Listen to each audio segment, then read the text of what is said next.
pag kayo ay may mga asawa o karelasyon, basta lahat na, jowa man, partner, lahat, kabit, joke lang. Pag nag-aaway kayo, okay lang yan. Kasi normal yan sa relasyon. No?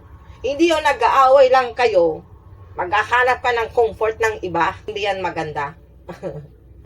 Tapos, pag nag-aaway kayo, ay sabihin niya maghiwalay na tayo, maghanap ako ng iba. Solusyon ba talaga ang paghanap ng iba para makaiwas ka sa inyong problema? Ay, nako. Ganun pa rin yun. Pag maghanap ka ng iba, ganun pa rin ang mangyayari. Wala namang perfect relationship. Nakinig. So, tatakbo or tatalikuran mo yung ganung problema. Okay? Hindi mo ba naisip na pagka nagkaroon ka ng bago, baka mas matindi pa.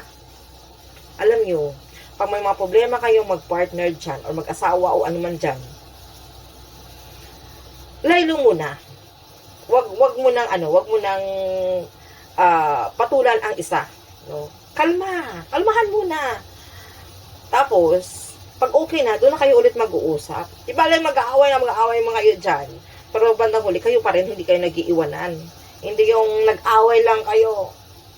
Tapos, hindi na magpaparamdam. Yung pala, meron na palang iba. Maghahanap ng iba. At doon magpapaawa-awa. Na para talaga silang biktima.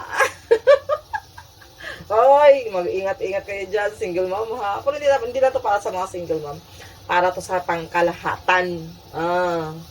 Pero kung talagang hindi mapigil ang ano nyo dyan, idagdagan nyo pa. Damihan nyo ng damihan ang inyong problema. Bahala kayo dyan.